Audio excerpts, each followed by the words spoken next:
একজন ছেলে Dhaka medical college থেকে সে এমবিবিএস কমপ্লিট করছে, এমবিবিএস পড়াশোনা শেষ তার। এখন সে কি করে, বলে এই 4 বছর সে যা লেখাপড়া করলো, কোন কোন ক্ষেত্রে 1 বছর, কারো ক্ষেত্রে 2 বছর, কারো কারো ক্ষেত্রে এমন হয় 3 বছর একজন অভিজ্ঞ ডাক্তারের তত্ত্বাবধানে ইন্টার্নি করা লাগে, ঠিক না? ইন্টার্নি করা লাগে। যখন যার আন্ডারে ইন্টার্নি করছে উনি যখন সার্টিফিকেট দেয় যে হ্যাঁ ও এখন থেকে চেম্বার করতে পারে, এখন থেকে রুগী দেখতে পারে, এরপরে সে নিজে রুগী দেখা শুরু করে। কিন্তু একজন 4 বছর লেখাপড়া করে ইন্টার্নি যদি না করে, শিক্ষিত বা বুঝমান মানুষ যদি জানে এই লোকটা কারো সোহবতে থেকে ইন্টার্নি করে নাই, বলে ওই এমবিবিএস এর কাছে মানুষ জানলে জ্বরের ওষুধও আনতে যাবে না।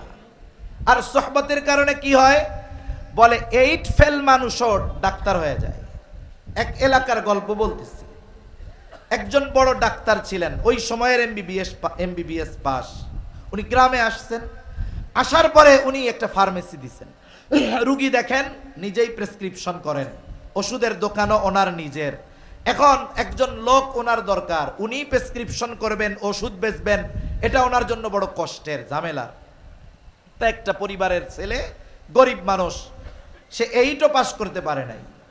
ছেলেটার পরিবারে অভাব, লেখাপড়ার সুযোগ নাই।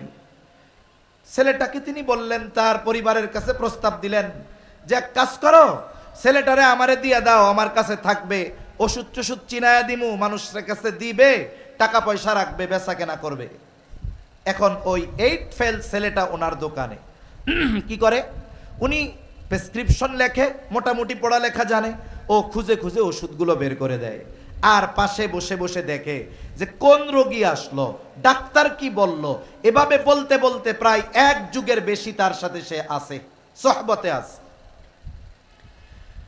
আরো কিছুকাল তার সাথে থাকার পর ওই ডাক্তার সাহেব দুনিয়া থেকে মারা গেছে।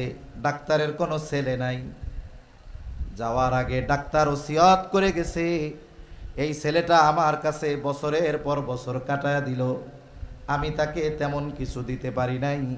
আমার যেই ওষুধের দোকান, ওইটার মালিকানা আমি তারে দিয়া দিলাম। এইবার ওই ছেলেটা দোকানে বসা শুরু করছে, রুগী দেখা শুরু করে দিয়েছে। বলে 8 ফেল ব্যক্তি 1.5 যুগ এক ডাক্তারের সোহবতে থেকে এখন গ্রামের মানুষ তার নামের আগে ডাক্তার লাগায়া দিছে। মানুষ এমনও বলে, শহর থেকে ডাক্তার দেখা যায়, আল্লাহ হয়তো ভালো করেন না, শেফা নাই, ভালো হয় নাই, কয় শহরে এত বড় হসপিটালে এত বড় ডাক্তার, ওর চাইতে আমাদের গ্রামের ওই ডাক্তার আব্দুল্লাহ কত ভালো। কিন্তু doctor Abdullah MBBS pass, 8 fail. বলে মানুষের আস্থা তার উপরে এত আসলো কেন? বলে সবাই বলে যে অমক ডাক্তারের সাথে 20 বছরের মতো থাকছে। আরে মিয়া, ওই রকম ডাক্তারের সাথে 20 বছর থাকলে লেখাপড়া করা লাগে? ও তো গসায় গসাই ডাক্তার হয়ে যায়। আল্লাহ সুবহানাহু ওয়া তাআলা মুমিনদেরকে, রাসূলুল্লাহ সাল্লাল্লাহু আলাইহি ওয়াসাল্লামকে বারবার উপদেশ দেওয়ার জন্য নির্দেশ দিয়েছেন। আল্লাহ তাআলা শুধু উপদেশ বা ওয়াজ এগুলোর নির্দেশ দিয়েছেন এমনটা নয়, স্বয়ং আল্লাহ তাআলা কোরআনুল কারীমের মধ্যে ওয়াজ করেছেন। কোরআনুল কারীমে বিধানাবলী সংক্রান্ত আয়াতের সংখ্যা 500, বাকি যত আয়াত আছে 6000-এর অধিক।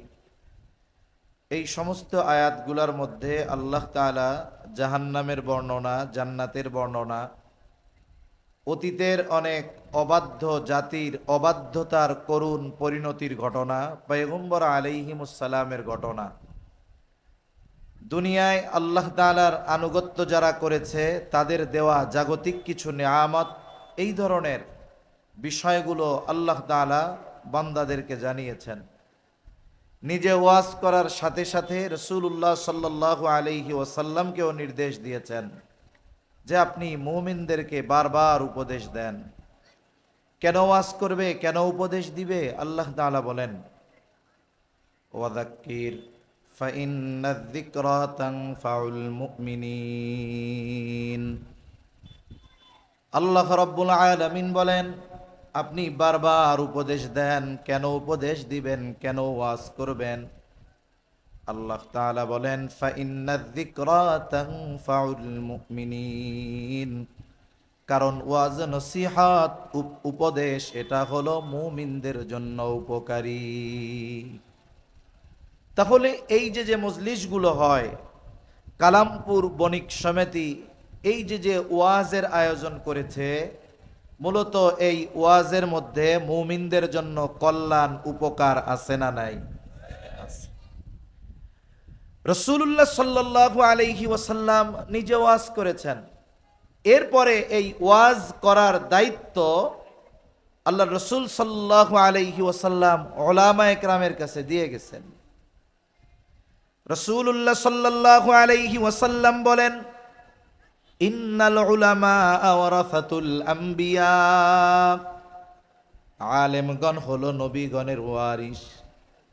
এই জন্য নবীজি সাল্লাল্লাহু আলাইহি ওয়াসাল্লাম ওয়াজ করেছেন, তার ওয়ারিস উলামায়ে কেরামও আমাদেরকে ওয়াজ করেন, নসিহত করেন, উপদেশ দেন। কেন?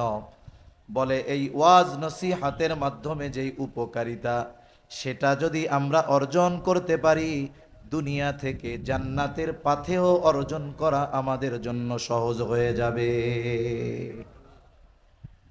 তাহলে এই ওয়াজের মজলিসগুলোর মধ্যে আমাদের বসা দরকার। প্রত্যেকটা দিনই কাজের, ভালো কাজের সর্বনিম্ন আর সর্বোচ্চ ফায়দা আছে। এই মজলিসগুলোর সর্বনিম্ন ফায়দা, যদি কোনো ইমানদার আমলের নিয়ত নয়, এমনিতেই শুধু মজলিসের মধ্যে বসে, তার সগীরা গুনাহগুলো আল্লাহ তাআলা মাফ করে দেয়। সুবহান। আবার যদি কেউ কোনো কথা শুনে আমল করে, বলা যায় না কোন কথায় কার জীবনের পরিবর্তন আসে।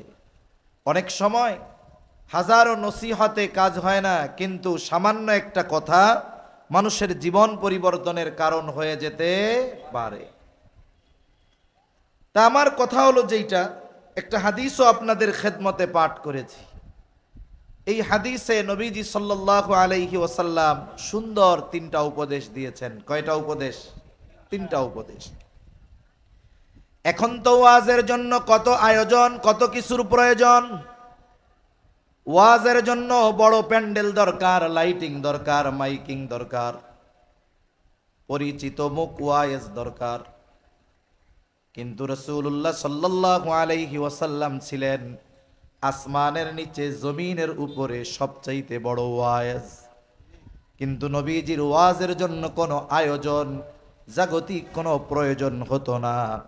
নবীজি সাল্লাল্লাহু আলাইহি ওয়াসাল্লাম সাহাবায়ে কেরামকে যখন সুযোগ পাইতেন ওয়াজ করতেন। নবীজি প্রত্যেক নামাজের পরে যদি মদিনায় থাকতেন, সাহাবায়ে কেরামকে ওয়াজ করতেন। নবীজি সাল্লাল্লাহু আলাইহি ওয়াসাল্লামের সাথে সাহাবায়ে কেরাম পথ চলতো, নবীজি ওয়াজ করতেন, উপদেশ দিতেন। অনেক সময় আমাদের অনেক অনুযোগ, অনেক অভিযোগ থাকে যে সামনে যদি লোক না থাকে ওয়াজ উঠে না। আছে না এরকম অনেক কথা? সামনে যদি মানুষ না থাকে ওয়াজ উঠে না। আমি সেই 1400 বছর আগের কথায় নয়, সম্প্রতিকালের সময়ের কয়েকটা উদাহরণ আপনাদের খেদমতে দেই। চট্টগ্রাম বিভিন্ন সফরের কারণে আমার দেখার সুযোগ হয়েছে, আলহামদুলিল্লাহ। অনেক সময় আমাদের মন মানসিকতা হলো এইরকম, বাড়ির গোশ ডাইলের মতো। বুঝেন? বাড়ির গোশ ডাইলের মতো।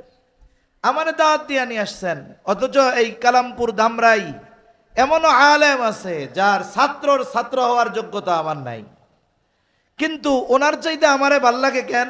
ওই যে বাড়ির গোশ, এটা ডাইলের মতো লাগে। কথা বুঝেন নাই মনে হয়। পাশের বাড়ির পিঠা খুব মজা লাগে। আমাকে গ্রামে গল্প কয় অনেক সময়, কয় এক লোক বাড়িতে আসছে, তার স্ত্রী আইনা সুন্দর মতো পিঠা খাইতে দিছে। এখন পিঠা খাইতেছে আর জিজ্ঞাসা করে কেমন হইছে। স্বামী জিজ্ঞাসা করে কই পাইছো, কে দিছে? বলে পাশের বাড়ি থেকে দিছে আপনার জন্য। খাওয়া দাওয়ার পরে বলে কেমন লাগছে? কয় খুব মজা। সত্যি মজা? কয় হ্যাঁ মজা। এরপরে মহিলা কানের কাছে গিয়ে কয় আসলে সত্য কথা, আপনি আসবেন তো, আপনার জন্য আমি বানাইছি। কয় এই জন্যই তো বাসি বাসি গন্ধ। শাইখুল ইসলাম আল্লামা শাহ আহমদ শফি রহমাতুল্লাহি আলাইহি, উনি মাদ্রাসার আশেপাশে যখন কোনো জায়গায় মাহফিলে যাইতেন, বয়ান করতেন, অধিকাংশ সময় আসরের পর দেখা যাইত শাইখুল ইসলাম বয়ান করতেছে, সামনে 15-20-25 জন মানুষ। পটিয়ার হযরত আব্দুল হালিম বুখারী রহমাতুল্লাহি আলাইহি ওয়াজ করতেছে, সামনে 15-20 জন মানুষ। অনেক সময় আমরা আলোচনা করি, দেখা যায় রাত গভীর, লোকজন নাই, বলি মানুষ নাই, ওয়াজ করবো কি? বলেন তো, 1000 মানুষ যদি হয় প্যান্ডেল ভরে যায়, আরো 3 প্যান্ডেলের পরিমাণ মানুষ যদি বাহিরে থাকে, একজনেরও যদি ওই কথার দ্বারা পরিবর্তন না হয়, আর যদি 15 জনের মধ্যে একজন যদি কথা শুনে আমল করে, ওই লাখো মানুষের চাইতে 15 জন শ্রোতার মূল্য অনেক বেশি। এই জন্য ওনাদের দেখছি যে বয়ান করতেছেন একেবারে গুরুত্ব সহকারে, এমন ভাবে বয়ান করে যে 15 জন না, মনে হচ্ছে সামনে 1500 মানুষ। শাইখুল ইসলাম রহমাতুল্লাহি আলাইহি ওই রকম 15 জনের সামনে যেমন ভাবভঙ্গি বা যে অবস্থায় গুরুত্ব দিয়ে বয়ান করতেন, বলে 15 লাখ মানুষ যদি সামনে আসে, ওই রকম চিন্তাধারা অবস্থা নিয়ে গুরুত্ব দিয়ে তিনি বয়ান করতেন। রাসূলুল্লাহ সাল্লাল্লাহু আলাইহি ওয়াসাল্লাম ওয়াজ করতেন, সাথে 2-3 জন নবীজি ওয়াজ করতেন। আবার এমনও হতো নবীজির সাথে সফরে একজন নবীজি তাকে ওয়াজ করতেন। তবে ওই ওয়াইজ আর ওই শ্রোতার মর্যাদা এত বেশি, ওয়াইজের গুরুত্ব, ওই ওয়াজ শ্রোতা এত গুরুত্ব দিয়ে শুনেছে, বলে 1500 বছর আগে নবীজি ওয়াজ করেছেন একজনের কাছে, অথচ পৃথিবীর হাজার হাজার কোটি মানুষের কাছে সেই ওয়াজ আল্লাহ পৌঁছায়া দিছে। আমি যে হাদিসখানা আপনাদের খেদমতে পাঠ করেছি, বর্ণনার ভঙ্গিতে মনে হয় নবীজি সাল্লাল্লাহু আলাইহি ওয়াসাল্লাম যখন এই কথাগুলো বলছেন, নবীজি সাল্লাল্লাহু আলাইহি ওয়াসাল্লামের সাথে একজন ছিলেন সাহাবী, তার নাম হলো আবু যর রাদিয়াল্লাহু তাআলা আনহু। আবু যর রাদিয়াল্লাহু তাআলা আনহু বলেন, ক্বালা লি রাসূলুল্লাহি সাল্লাল্লাহু আলাইহি ওয়াসাল্লাম। আবু যর রাদিয়াল্লাহু তাআলা আনহু বলেন, রাসূলুল্লাহ সাল্লাল্লাহু আলাইহি ওয়াসাল্লাম আমাকে বলেছেন, ইয়া আবু যর, হে আবু যর, ইত্তাকিল্লাহা হাইসুমা কুনতা, হে আবু যর, তুমি যেখানেই থাকো না কেন আল্লাহ তাআলাকে ভয় করবা। যেখানেই থাকো না কেন ভয় করবা কাকে? ইত্তাকুল্লাহ, আল্লাহকে ভয় করো। তাকওয়া হলো এমন এক ওয়াজ, নবীজির এমন কোন খুতবা নাই যেই খুতবায় নবীজি তাকওয়ার কথা বলেন নাই। নবীজির জীবনের প্রত্যেকটা খুতবার শুরুতে নবীজি সাল্লাল্লাহু আলাইহি ওয়াসাল্লাম তাকওয়ার নির্দেশ দিয়েছেন। সাথে সাথে তাকওয়া এত পাওয়ারফুল, আল্লাহ রাব্বুল আলামিন তাকওয়ার কথা কোরআনে বারবার বলেছে। যেমন আল্লাহ তাআলা বলেন, ইয়া আইয়ুহাল্লাযীনা আমানুত্তাকুল্লাহ, আল্লাহ তাআলা বলেন, হে ঈমানদারেরা, তোমরা আল্লাহ তাআলাকে ভয় করো, হাক্কা তুকাতিহি, ভয় করার মতো ভয় করো, ওয়ালা তামুতুন্না ইল্লা ওয়া আনতুম মুসলিমুন, আর তোমরা মুসলমান না হয়ে মৃত্যুবরণ করো না। বুজুর্গানে দ্বীনের কিছু কথা একটু আপনাদের নকল করে শোনাই। আল্লাহ তাআলা তাকওয়া অর্জন করতে বলেছেন প্রথমে ঈমানদারদের, ইয়া আইয়ুহাল্লাযীনা আমানুত্তাকুল্লাহ, হে ঈমানদারেরা, তোমরা আল্লাহ তাআলাকে ভয় করো, মুত্তাকি হও। এরপরে আল্লাহ বলেন ভয় করার মতো ভয় করো। এরপরে আল্লাহ বলেন, ওয়ালা তামুতুন্না ইল্লা ওয়া আনতুম মুসলিমুন, মুসলমান না হয়ে মৃত্যুবরণ করিও না। তাহলে আল্লাহ তাআলা আমাদেরকে মুসলমান না হয়ে মৃত্যুবরণ করতে মানা করেছেন। এর আগের কথার দ্বারা বোঝা যায়, যেই মুমিন তাকওয়া অর্জন করে না, মুত্তাকি হয় না, সে প্রকৃত মুসলমান হতে পারে না। ঈমানদার হইল ঠিক, ঈমান আনছে, কারণ তাকওয়ার সর্বনিম্ন স্তর হলো ঈমান আনা। যখন কোনো ব্যক্তি ঈমান আনে, তখন সে তাকওয়ার সর্বনিম্ন স্তরে অবস্থান করে। এরপরে সে আল্লাহ তাআলার নির্দেশিত যেই তাকওয়া ঈমান আনার পরে এটা অর্জন যদি করতে হয়, আল্লাহ তাআলার সকল বিধি নিষেধ মেনে চলতে হয়। পাওয়া গেছে আলহামদুলিল্লাহ। যেই বাচ্চাটা হারায় গেছিল তাকে পাওয়া গেছে, স্টেজে আছে, তার অভিভাবকরা এসে বাচ্চাটাকে নিয়ে যান। তাহলে মূল কথা হলো, মুসলমান যদি হতে হয় মুত্তাকি হওয়া ছাড়া প্রকৃত মুসলমান হওয়া সম্ভব নয়। কোরআনুল কারীমের অন্যতম একটি বিষয় হলো এমন, আল্লাহ রাব্বুল আলামিন কোরআনে যেই বিষয়ের আদেশ করেন সাথে সাথে আল্লাহ তাআলা সেই বিষয়ে বাস্তবায়ন করার পদ্ধতিও জানায়া দেয়। এমনটা নয় আদেশ করার সাথে সাথেই শেষ, কিন্তু আর কিছু বলেন না। বলে আল্লাহ তাআলা বান্দার উপরে অতিমাত্রায় দয়াশীল, এই জন্য শুধু বান্দাকে আদেশ করেন এমন নয়, বরং ওই আদেশ বাস্তবায়ন করতে যত নির্দেশনা প্রয়োজন সব নির্দেশনা যিনি দিয়ে দেন তিনি কে? এই নির্দেশনা দুই ভাবে হয়। কয়ভাবে? দুই ভাবে। একটা হলো আল্লাহ তাআলা ইঙ্গিত দিয়ে দেন, সূত্র দিয়ে দেন। আর একটা হলো আল্লাহ তাআলা সরাসরি পথ নির্দেশনা দিয়ে দেন। আল্লাহ রাব্বুল আলামিন ইঙ্গিত দিয়ে দেয়, তবে স্পষ্টভাবে জানান না, তবে এটা জানায়া দেন এই আদেশ কোথায় গেলে বাস্তবায়ন করতে পারবা। এটা আল্লাহ তাআলা ইশারায় ইঙ্গিতে সূত্র দিয়ে জানায়া দেয়। যেমন কোরআনুল কারীমের মধ্যে আল্লাহ তাআলা বারবার নামাজের আদেশ দিয়েছেন, ৮২ স্থানে নামাজের কথা আছে। ঈমানের পরে সবচাইতে গুরুত্বপূর্ণ বিষয়ের নাম হলো নামাজ। আল্লাহ তাআলা কোরআনে নামাজের আদেশ দিয়েছে, কিন্তু যদি সারা দুনিয়ার মুফাসসিরদেরকে বলা হয় রাসূলের সুন্নাহ ধরা যাবে না, হাদিস ধরা যাবে না, সিরাত ধরা যাবে না, শুধুমাত্র কোরআনুল কারীম থেকে ফজরের যে 2 রাকাত নামাজ আমরা পড়ি সুন্নাত অথবা ফরজ, এই 2 রাকাত নামাজ যেই পদ্ধতিতে পড়ি, নবীজির হাদিস সুন্নাহ সূরাত সিরাত বাদ দিয়ে শুধু কোরআন থেকে ওই 2 রাকাত নামাজের পদ্ধতি বের করে দাও। সারা দুনিয়ার আলেমদেরকে সুযোগ দেওয়া হবে শুধু কোরআনের নস থেকে। বলেন তো, কিয়ামত পর্যন্ত যদি হায়াত দেওয়া হয়, সুযোগ দেওয়া হয়, রাসূলকে বাদ দিয়ে শুধু কোরআন থেকে নামাজের 2 রাকাত নামাজের পদ্ধতি বের করা সম্ভব নয়। তাহলে নামাজের আদেশ দিয়েছেন আল্লাহ, আর আমাদেরকে নামাজ শিখিয়েছেন মুহাম্মাদুর রাসূলুল্লাহ। আল্লাহ তাআলা সরাসরি কোরআনে নামাজ পড়ার পদ্ধতি আমাদের শেখান নাই, নবীজি সাল্লাল্লাহু আলাইহি ওয়াসাল্লাম আমাদের পদ্ধতি শিখায়া দিয়েছেন।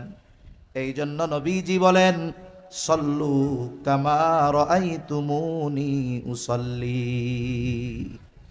নামাজের আদেশ তো আল্লাহ দিছে, কিভাবে পড়বো? বলে আমারে যেভাবে নামাজ পড়তে দেখো সেইভাবে নামাজ পড়ো। সুবহানাল্লাহ।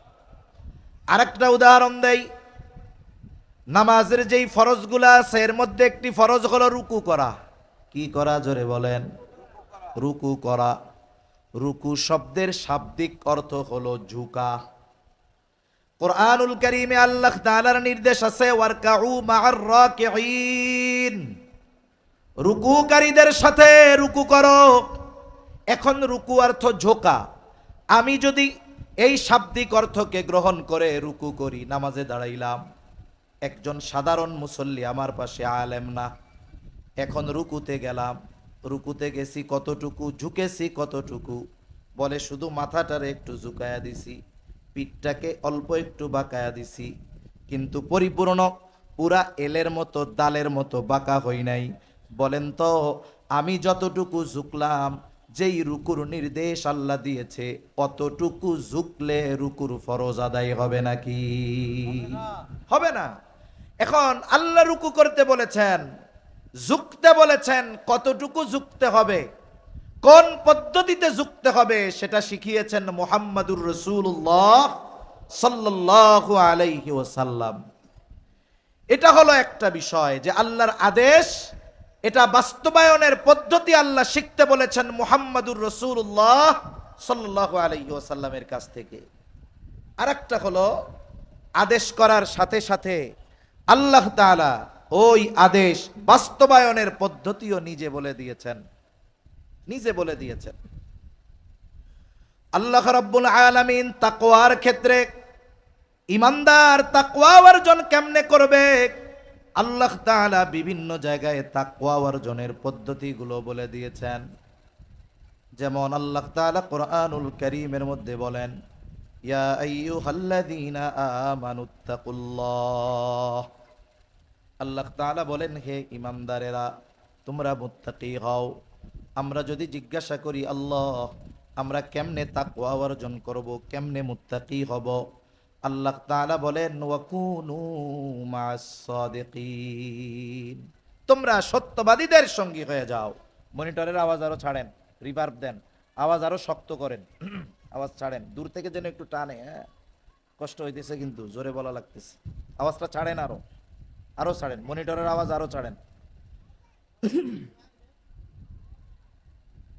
আল্লাহ তাআলা বলেন ওয়াকুনু মা'আস সাদিকিন, তোমরা সত্যবাদীদের সঙ্গী হয়ে যাও। আল্লাহ তাআলা সত্যবাদিতার গুণের কথা উল্লেখ করেছেন, কিন্তু আল্লাহ বলেন নাই আবিদিনদের সঙ্গী হও, যারা অনেক বেশি ইবাদত করে তাদের সঙ্গী হয়ে যাও। আল্লাহ তাআলা বলেন নাই যারা দান সাদকা বেশি করে তাদের সঙ্গী হয়ে যাও। আল্লাহ তাআলা বলেন নাই যারা জিকির বেশি করে তাদের সঙ্গী হয়ে যাও। বুজুর্গানে দিন বলেন সাদেক, সত্যবাদিতা এমন এক গুণ, বলে এই গুণ যার পরিপূর্ণ অর্জন করতে হয় বাকি সব ভালো গুণ আগে তার প্রয়োজন হয়। সব ভালো গুণ এই গুণে গুণান্বিত মানুষদের মধ্যে পাওয়া যায়। একটা উদাহরণ দিলে বুঝতে সহজ হবে। এখনো প্রত্যন্ত অঞ্চলে অনেক জায়গায় এমন আছে যে শিক্ষার আলো বা শিক্ষার হার ওই রকম পৌঁছায় নাই। একটা সময় তো এমন ছিল, যদি এক গ্রামে কেউ 5টা লেটার পেয়ে ম্যাট্রিক পাস করত, 5টা লেটার মানে 5 সাবজেক্টে 80-র উপর পেয়ে ম্যাট্রিক পাস করছে, 5 গ্রাম পাড়ি দিয়ে ওই মানুষগুলাকে দেখার জন্য আসতো যে অমুক গ্রামে একজন 5টা লেটার পাইয়া ম্যাট্রিক পাস করছে। এখন যদি ওই সমস্ত গ্রাম বা এলাকায় উচ্চ শিক্ষায় কোনো শিক্ষিত ব্যক্তি হতো, গোটা থানা থেকে মানুষজন তাকে দেখতে আসতো। এজন্য আগের মানুষ, এখনো অনেকে আছে এরকম, ম্যাট্রিক আইয়া পাশ করলে মনে করে এর চাইতে উচ্চ শিক্ষিত দুনিয়ায় আর কেউ নাই। প্রত্যন্ত অঞ্চলে থাকে। তা ওই রকম প্রত্যন্ত অঞ্চলের একটা ছেলে শহরে আসছে। ব্রিটিশ আমলেও জাগতিক লাইনে উচ্চ শিক্ষা ছিল। একটা ছেলে শহরে আসছে, উচ্চ শিক্ষায় শিক্ষিত হয়েছে, ঢাকা ইউনিভার্সিটিতে ভর্তি হয়েছে, অনার্স মাস্টার্স শেষ করছে, বিসিএস ক্যাডার হয়েছে, বড় সরকারি চাকরি করে। মোটামুটি বাংলাদেশের যেই পড়াশোনা মোটামুটি তার শেষ। এখন সে এক বিষয়ে ডক্টরেট করতেছে। লোকটা যখন গ্রামে গেছে, আশেপাশের 10 গ্রামের মানুষ দেখতে আসছে, এত বড় শিক্ষিত মানুষ দেখার জন্য গেছে। মানুষগুলার মধ্যে ওই মানুষটাও গেছে মুরব্বী, যে জানে যে ম্যাট্রিক আইয়া পাশ করলে অনেক বড় শিক্ষিত। সব মানুষেরা তার সাথে দেখা করে কুশলাদি বিনিময় করে চলে গেছে। ওই মুরব্বী দাঁড়ায় আছে। কোন মুরব্বী? বলে যেই মুরব্বী ম্যাট্রিক আইয়া পাশকে অনেক বড় যোগ্যতা মনে করে। সবাই চলে যাবার পর ওই মুরব্বী একা একা দাঁড়ানো। লোকটা জিজ্ঞাসা করে, চাচা কিছু বলবেন নাকি?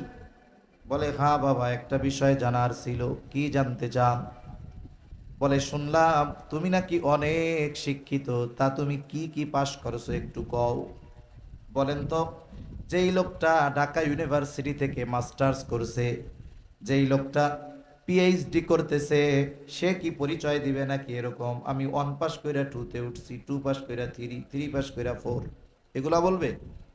সে তার হায়ার লেভেলের শিক্ষার কথা বলবে। বলবে চাচা আমি ঢাকা ইউনিভার্সিটি থেকে অনার্স করেছি, মাস্টার্স করেছি, সাথে সাথে বিসিএস দিয়ে বিসিএস ক্যাডার, এখন আমি ওই জায়গায় আছি, সাথে সাথে অমক বিষয়ের উপরে আমি পিএইচডি করতেছি।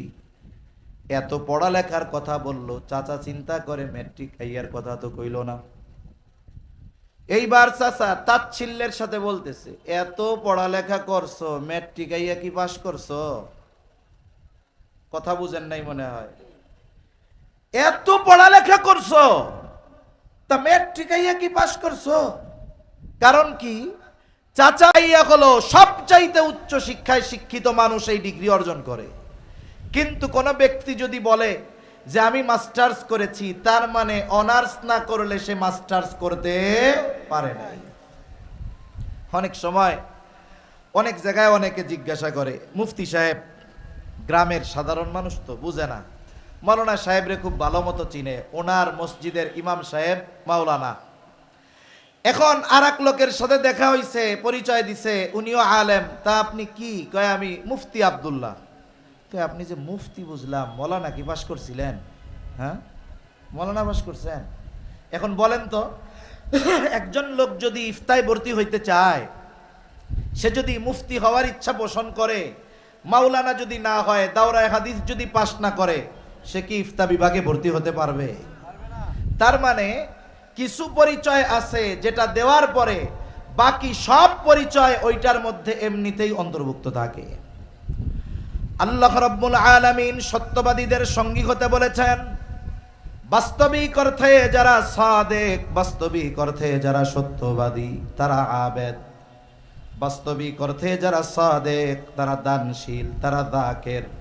তার মানে সাদেক যারা, তাদের মধ্যে সকল ভালো গুণ আছে।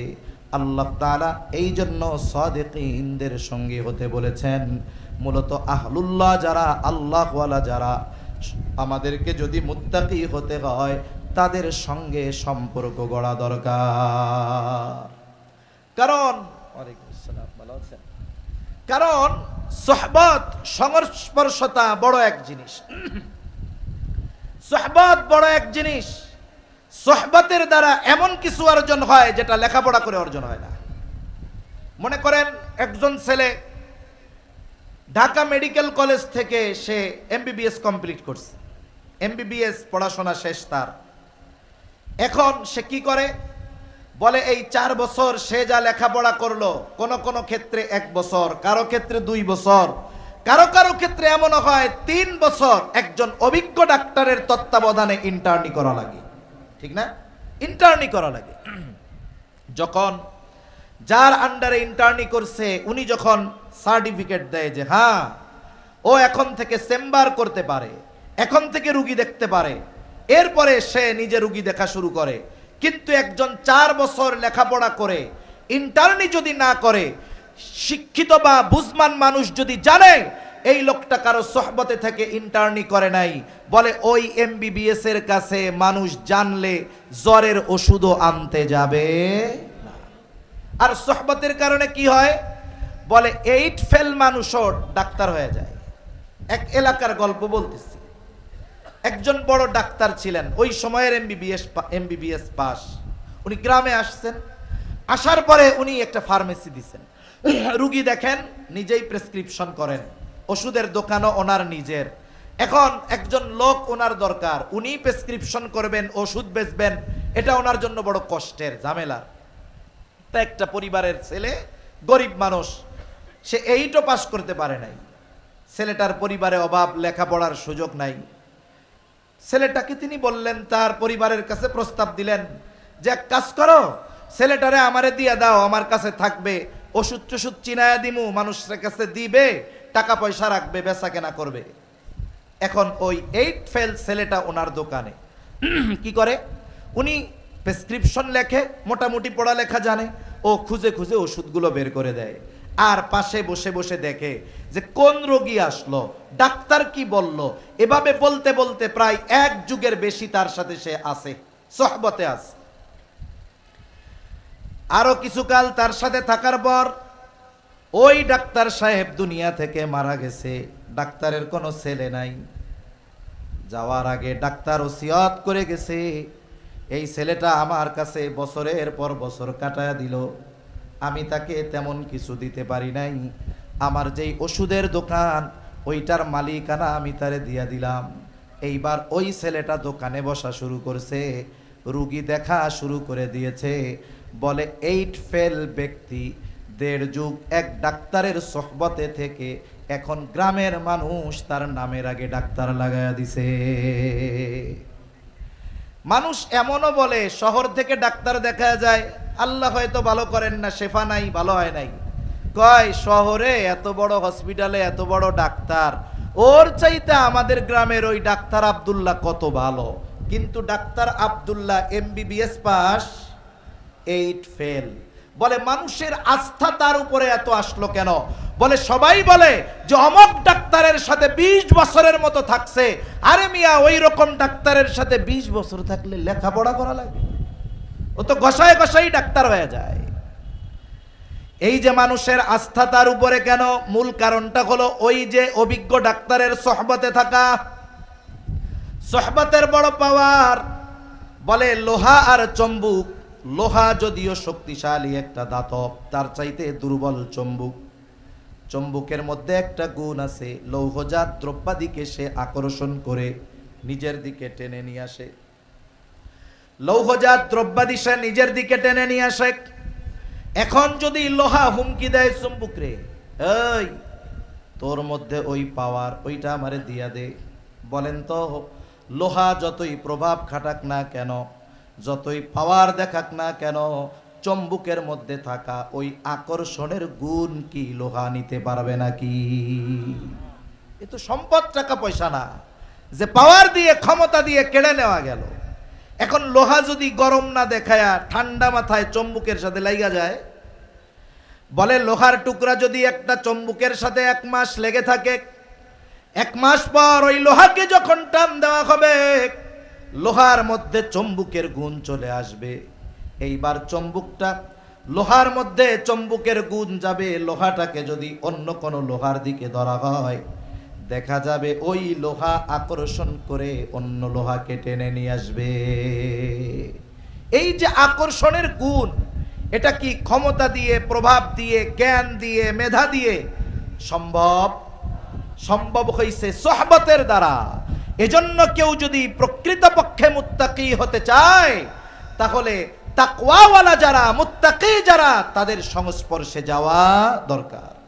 দুনিয়ায় যখন নতুন ব্যবসা কেউ করতে চায়, একজন টাকা পয়সা আছে, বিদেশ থেকে টাকা আনছে, ব্যবসা বাণিজ্য শুরু করবে। অভিজ্ঞ ব্যবসায়ীরা কি বলে যে ভাই, টাকা থাকলেই ব্যবসা করা যায় না, আর ব্যবসা করতে হলে অভিজ্ঞতা দরকার। অভিজ্ঞতা থাকলে ব্যবসা করতে টাকা লাগে না। অভিজ্ঞতা অর্জন করবে কোথায়? বলে যে যে ব্যবসা করতে চায় ওই ব্যবসায়ীর তত্ত্বাবধানে কিছুদিন অতিবাহিত করা। একজন কাপড়ের ব্যবসা করতে চায়, যদি অভিজ্ঞ কোনো কাপড় ব্যবসায়ীর সাথে সময় দেয়, তাহলে সে জানতে পারবে কোন কাপড় কেমন, কোনটার কোয়ালিটি কেমন, কোন কাপড়ের মার্কেট কেমন। কিন্তু যদি এমন হয় অভিজ্ঞতা নাই, টাকা পয়সা আছে, ইসলামপুর থেকে 5 ট্রাক কাপড় নিয়ে দোকানে আসবে, ওই কাপড় কাস্টমার নিবে না, অনভিজ্ঞতার কারণে ওটা ইঁদুরে কাটবে। ঠিক কিনা বলেন? এই জন্য সোহবত বড় এক জিনিস। আমরা মুত্তাকি যদি হতে চাই, তাকওয়াওয়ালা আল্লাহর বান্দা, সত্যবাদিতার গুণে গুণান্বিত যেই মানুষগুলো, আমরা তাদের সংস্পর্শে যাব ইনশাআল্লাহ। এটা আল্লাহর নির্দেশ। এরপরে আল্লাহ রাব্বুল আলামিন বলেন, ইয়া আইয়ুহাল্লাযীনা আমানুত্তাকুল্লাহ। আল্লাহ তাআলা বলেন, হে ঈমানদারেরা, তোমরা মুত্তাকি হও। আমরা যদি জিজ্ঞাসা করি আল্লাহ কেমন করে মুত্তাকি হব, আল্লাহ তাআলা বলেন, ওয়াল তানজুর নাফসুম মা কদ্দামাত লিগাদ। আল্লাহ তাআলা বলেন, তুমি আগামীর দিকে নজর দাও, তুমি আগামীর জন্য কি প্রেরণ করেছ। তুমি আগামীর দিকে নজর দাও, তুমি কি প্রেরণ করছো। আগামী বলতে এখানে যেটা অনিশ্চিত আগামী সেটা নয়। একটা হলো অনিশ্চিত ভবিষ্যৎ, আর একটা হলো সুনিশ্চিত ভবিষ্যৎ। অনিশ্চিত ভবিষ্যৎ কোনটা? বলে দুনিয়ার হায়াত হলো অনিশ্চিত ভবিষ্যৎ। দুনিয়ার হায়াত অনিশ্চিত ভবিষ্যৎ। অথচ অনিশ্চিত ভবিষ্যতে ভালো থাকার জন্য আমাদের চেষ্টা প্রচেষ্টার কোনো কমতি নাই। অনিশ্চিত ভবিষ্যতে ভালো থাকার জন্য মেহনত শ্রমের আমাদের কমতি নাই। অনিশ্চিত ভবিষ্যতের চিন্তা আমাদের বেশি। মনে করেন একটা ছেলে সরকারি চাকরি পেয়েছে, 18-20 বছর বয়স, আর্মিতে চাকরি করে। যখন তার চাকরি শুরু, ট্রেনিং শেষ করে সে আসছে, এখন তার বেতন চালু হয়ে গেছে, চাকরি শুরু। এখন কি হয় বলেন তো? তার যেই বেতন, এটা কি তাকে পরিপূর্ণ দেওয়া হয় নাকি কিছু গভর্নমেন্ট কেটে রাখে? গভর্নমেন্ট কিছু অংশ কেটে রাখে। কেটে রাখার কারণ কি? কেটে রাখার কারণ হলো তার বেতনের পরিমাণ থেকে একটা নির্দিষ্ট পার্সেন্ট কেটে রাখে। এটা কি হবে? বলে ওই যে 60 বছর বয়সে যখন সে চাকরি থেকে অবসর নিবে, এই 40 বছরে যেই পরিমাণ টাকা জমানো হয়েছে তার দ্বিগুণ পরিমাণ টাকা তাকে ফেরত দেওয়া হবে। কেন? বলে 60 বছর বয়স, বাড়িতে গিয়ে কি কাজ কামার করবে? কারণ তার জীবনের মূল সময়টা তো সে গভর্নমেন্টের সার্ভিস দিছে। 60 বছর বয়সে যখন সে বাড়িতে যাবে তখন তার আর আগের মতো কাজ করার মতো সুযোগ থাকবে না। সেজন্য সরকার কেমন যেন জানায় দেয়, তুমি যদি দায়িত্ব যথাযথভাবে পালন করো, বৃদ্ধকালে তোমার কোনো চিন্তা নাই, তোমারে একসাথে 1 বস্তা টাকা দিব, আবার প্রতি মাসে মাসে পেনশন দিব তোমাকে, মৃত্যু পর্যন্ত তুমি এই টাকাগুলো পাবা, বসে বসে খাবা। তাহলে 18-20 বছরের যুবক তার বেতন থেকে টাকা জমায় কেন? বলে 60 বছর পরে তাকে এটা দেওয়া হবে। আবার তার যদি ব্যয় কম হয়, সে নিজের থেকেও কিছু টাকা ফিক্সড ডিপোজিট করে জমায়। কেন জমায়?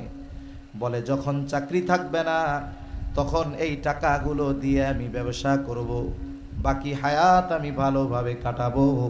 এখন বলেন তো, সরকার যেই ভবিষ্যতের জন্য টাকা কাটে আর জমায়, ওই যুবক যেই ভবিষ্যতের জন্য টাকা কাটে আর জমায়, এই ভবিষ্যৎ ওই যুবকের জন্য অনিশ্চিত না সুনিশ্চিত? নিঃসন্দেহে অনিশ্চিত। সে বাঁচবে কি বাঁচবে না এর কোনো নিশ্চয়তা নাই। আল্লাহ তাআলা এই জায়গায় অনিশ্চিত ভবিষ্যতের দিকে নজর দেওয়ার কথা বলেন নাই। আল্লাহ তাআলা বলেছেন সুনিশ্চিত ভবিষ্যতের দিকে নজর দাও। ওয়াল তানজুর নাফসুম মা কদ্দামাত লিগাদ, তুমি নজর দাও আগামীর জন্য তুমি কি প্রেরণ করেছো। বৃদ্ধকালে ভালো থাকার জন্য কি জমাইছো এটা নয়, বরং কবর হলো সুনিশ্চিত ভবিষ্যৎ।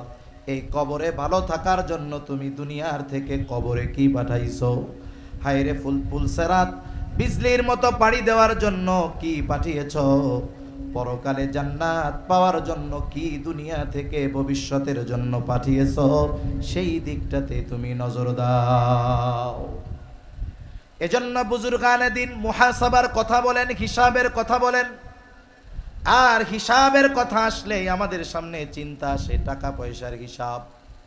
ব্যবসায়ী হিসাব করে টাকা পয়সার হিসাব, রাজনীতিবিদ হিসাব করে ভোটের হিসাব, এক একজনের এক এক রকমের হিসাব। কিন্তু বুজুর্গানে দিন আমলের হিসাব করতে বলেন, জীবনের নেকি আর গুনার হিসাব বুজুর্গানে দিন করতে বলেন। বুজুর্গানে দিন বলেন যে প্রত্যেকটা রাতে ঘুমাইতে যাওয়ার আগে, ঘুমানোর আগে সবার উচিত তার সারা দিনের ভালো মন্দ কাজের একটা হিসাব করা। আপনাদের এই বড় বাজার, কালামপুর বাজার, বাজারে অনেক বড় বড় ব্যবসায়ী আছে। অধিকাংশ প্রসিদ্ধ ব্যবসায়ী যারা দীর্ঘদিন সুনামের সাথে ব্যবসা করতেছে, এই ধরনের ব্যবসায়ীরা কিছু রুলস ফলো করে, কিছু নিয়ম নীতি মেনে চলে, যার কারণে তারা দেখা যায় সহজে লস খায় না। মার্কেট বা বাজার বন্ধ হবে 10টায়, উনি দোকান বন্ধ করে দেয় 9টায় দোকান বন্ধ। দোকানের মধ্যে বসে কি করে? বলে কয়েক ধরনের হিসাব করে। 1 নাম্বার হিসাব করে আজকে বেচা কেনা কত হলো। 2 নাম্বার হিসাব করে আজকে কত টাকার মাল জিনিস কিনলাম। 3 নাম্বার হিসাব করে আজকে বাকি কত গেল। এই 3টা হিসাব অভিজ্ঞ দোকানদারেরা করে, ব্যবসায়ীরা করে। কারণ এই 3 হিসাবের মাধ্যমে আজকের ব্যবসায় তার লাভ কত সেটা সে বের করে ফেলে। যে ব্যবসা করে সেই ব্যবসার কত বিক্রয় হলে কত লাভ, এই হিসাব কম বেশি হলেও ওই অভিজ্ঞ ব্যবসায়ীর জানা থাকে। হয়তো 19-20 হতে পারে, যে সিমেন্টের ব্যবসা করে তার হিসাব আছে যে আমার 10 লক্ষ টাকা বিক্রয় হলে কত টাকা লাভ হবে, আছে না নাই? যারা মুদি দোকানদার দীর্ঘদিন ব্যবসা করে জিজ্ঞাসা করবেন আপনার যেই প্রোডাক্ট পণ্য এগুলো যদি 1 লাখ টাকার বিক্রয় হয় আপনার লাভ কত হবে, সে যা বলবে হয়তো 19-20 হতে পারে। এখন হিসাব করে আজকের বেচা কেনা নগদ 1 লাখ অথবা 80,000 বা 70,000, বাকি 30,000। তার হিসাব হলো 1 লক্ষ টাকা বিক্রয় হলে আমার 20,000 টাকা লাভ হবে।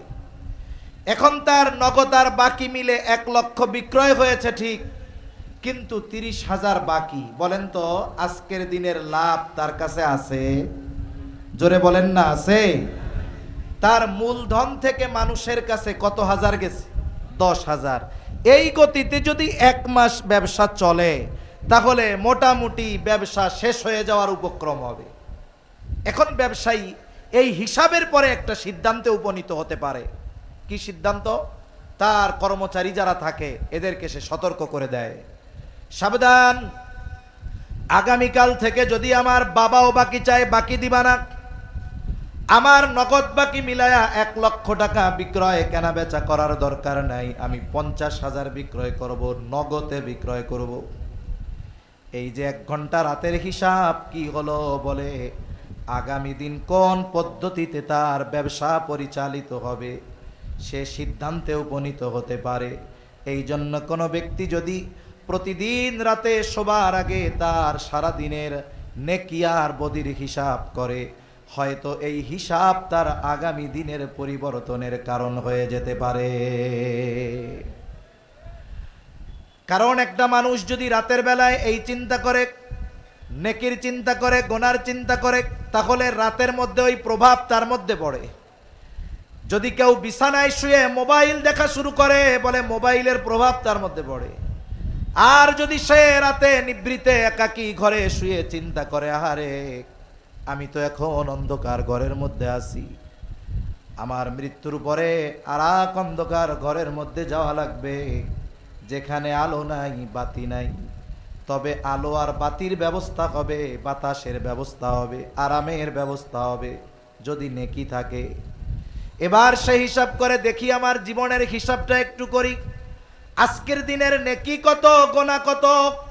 সে হিসাব করলো, দেখলো আজকে সওয়াব কম গোনা বেশি, সওয়াব কম তার গোনা বেশি। তার মধ্যে চিন্তা ঢুকছে, আরে আজকের রাতটা যদি আমার জীবনের শেষ রাত হয়ে যায় তাহলে আগামী দিন পরকালে আল্লাহর সামনে আমাকে গুনাহগারদের কাতারে দাঁড়াতে হবে। এই চিন্তা করে সে রাতের বেলায় খালেস তাওবা করছে, একেবারে একনিষ্ঠ তাওবা, যে আল্লাহ আমারে মাফ করে দেন, আমি আর জীবনে কোনোদিন গুনাহ করব না। এই তাওবা আল্লাহর কাছে কবুল হয়ে গেছে। কারণ বলা যায় না, আমি শুরুর দিকে বলেছিলাম যে কোন কথায় কার জীবনের পরিবর্তন হয় বলা যায় না। হাদিসের মধ্যে এক জালেমের ঘটনা আসছে। জালেমের নাম ছিল কিফিল। নবীজি সাল্লাল্লাহু আলাইহি ওয়াসাল্লাম একবার দুইবার নয়, বারবার কিফিলের ঘটনা সাহাবায়ে কেরামের কাছে বর্ণনা করেছেন। নবীজি বলেন কিফিল হলো এমন এক জালেম, বলে এমন কোন পাপ নাই কিফিল করে নাই, এমন কোন অন্যায় নাই কিফিল করে নাই। কিফিলের অন্যায়গুলোর মধ্যে একটা অন্যায়, সে মানুষকে সুদের উপরে টাকা দিত। সুদখোর ছিল, সুদখোর। সমাজে আছে নাকি সুদখোর? আরে মিয়া, ব্যাংকে কত বড় সুদ, বলে ঘরোয়া সুদ আরো বড় সুদ। কিফিল মানুষরে সুদের উপরে টাকা দিত। একদিন এক বিধবা মহিলা তার কাছে আসছে বিপদে পড়ে কিছু টাকা কর্জ নেওয়ার জন্য। বলে যারা সুদি কারবারি করে এরা মানুষ বিপদে পড়লে কর্জ দেয় না। কেউ যদি সুদে চাইতে যায় মুঠ ভইরা দিয়া দেয়, কিন্তু বিপদে পড়ে যদি 500 টাকা ধারও চায় তাও দেয় না। ওই মহিলা গিয়া বলে, কিফিল আমারে কিছু টাকা দাও, কর্জ দাও, ধার দাও, আমি বিপদে পড়েছি। কিফিল বলে, না আমি কাউরে টাকা ধার দেই না, টাকা যদি লাগে সুদে নাও। মহিলা বলে, কিফিল সুদ দেওয়ার মতো সামর্থ্য যদি আমার থাকতো তাইলে তোমার কাছে সাহায্যের জন্য আসতাম নাকি। মহিলা বিধবা, চেহারা সুন্দর, সকল পাপে অভ্যস্ত কিফিল এবার মহিলাকে কুপ্রস্তাব দিয়ে বলে, মহিলা, তোমাকে টাকা কর্জ দিতে পারি এই শর্তে, সুদ দিতে পারবা না অসুবিধা নাই, তবে আমার সাথে অমুক দিন গোপনে ব্যভিচারে লিপ্ত হবা। জালেম কিফিল সুযোগ মতো মহিলাকে জেনার প্রস্তাব দিল। হাদিসের মধ্যে আসছে, কাদাল ফাকিরু আইয়াকুনা কুফরা, দরিদ্রতা মানুষকে কুফরি পর্যন্ত পৌঁছায় দেয়। অনেক সময় দরিদ্রতার কারণে অনেকের চরিত্র ধ্বংস হয়ে যায়। আমাদের আশেপাশে অনেক মানুষ আছে অন্যায়ের সাথে জড়িত, পাপাচারে লিপ্ত। যদি একটু আমরা খোঁজ নেই, দেখা যাবে এরা শখে পাপে জড়িয়েছে এমনটা নয়। অধিকাংশ মানুষের এই পাপে জড়ানোর অন্যতম কারণ হলো তার অভাব। এজন্য গভর্নমেন্টের কি দরকার ছিল? দরকার ছিল এই পাপে যারা লিপ্ত, তারা তো অভাবের কারণে তাদের কর্মসংস্থানের ব্যবস্থা করা দরকার ছিল, ঠিক কিনা বলেন? অথচ এরা কি চাচ্ছে? এরা চাচ্ছে পতিতাবৃত্তিকে বৈধতা দিয়ে এটাকে কর্ম হিসাবে বৈধতা দেওয়ার। রাষ্ট্র যদি কোনো অন্যায় কাজকে বৈধতা দিয়ে এটাকে কোনো পেশা হিসাবে বৈধতা দেয় যে এটা বৈধ কাজ, বলেন তো, আল্লাহ না করুক, কারো মেয়ে কারো ছেলে যদি ওই পাপাচারে লিপ্ত হয় আর মা বাবা যদি বাধা দেয়, ও গিয়ে মামলা দিবে গভর্নমেন্টের কাছে, দেখেন আমি রাষ্ট্রীয় আইন অনুযায়ী একটা বৈধ কাজ করতে চাচ্ছি, আমার বাবা বাধা দিচ্ছে, আমার মা বাধা দিচ্ছে, এদের নামে আমি মামলা করতে চাই। অথচ কি দরকার ছিল? এদেশে পতিতাবৃত্তির সাথে জড়িত কোটি কোটি নারী নয়, সংখ্যাটা যতই হোক না কেন, গভর্নমেন্ট যদি সদিচ্ছা করে তাহলে ওই পতিতালয়কে ভেঙে দিয়ে ওই জায়গায় ইন্ডাস্ট্রি বানিয়ে ওই নারীদের হালাল উপার্জনের ব্যবস্থা করতে পারে, ঠিক কিনা বলে?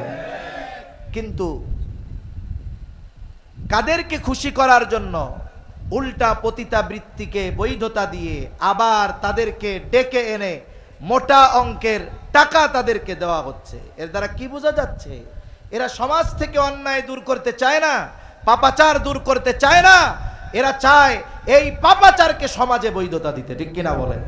এখন আমরা যদি চুপ থাকি, কথা না বলি, প্রতিবাদ না করি, জেনা ব্যভিচার জমিনে বাড়বে, আল্লাহর আযাব গজব ত্বরান্বিত হবে। আর যখন আযাব আসবে কেউ বাঁচবে না। নবীজি সাল্লাল্লাহু আলাইহি ওয়াসাল্লাম আযাব সম্পৃক্ত লম্বা এক হাদিস, লাস্টে সাহাবায়ে কেরাম বলতেছে, যায় আমাদের মধ্যে নেককাররা থাকবে, এরপরেও ধ্বংস হয়ে যাব, এরপরেও ধ্বংস হয়ে যাব, নেককাররা থাকার পরেও আমরা ধ্বংস হয়ে যাব। বলে হ্যাঁ, যখন পাপের আধিক্যতা বাড়বে, পাপ বেড়ে যাবে, আল্লাহ যদি গোস্বা হয়ে যায়, যদি আযাব গজব দেয়, ওই সমাজের মুত্তাকি বান্দারাও ছাড় পাবে না। এজন্য সাবধান, পাপাচারের ব্যাপারে আমাদের ঐক্যবদ্ধ হতে হবে। কাদাল ফাকিরু আন ইয়াকুনা কুফরা, দরিদ্রতা মানুষকে কুফরি পর্যন্ত পৌঁছায় দেয়। এইবার ওই মহিলা তার প্রয়োজনের কাছে হার মেনে গেল, কিফিলের শর্তে রাজি হয়ে গেল। নির্ধারিত দিন নির্ধারিত জায়গায় কিফিল হাজির। হাদিসের মধ্যে আসছে একেবারে জেনার নিকটবর্তী। মহিলা কান্না করে আর থরথর করে কাঁপে। কিফিল গেছে মজা করার জন্য, আর মহিলা কান্না করে আর কাঁপে। কিফিল বলে, মহিলা কান্না করো কেন? আমি কি তোমাকে জোর করেছি নাকি, বাধ্য করেছি নাকি? কান্না করো কেন?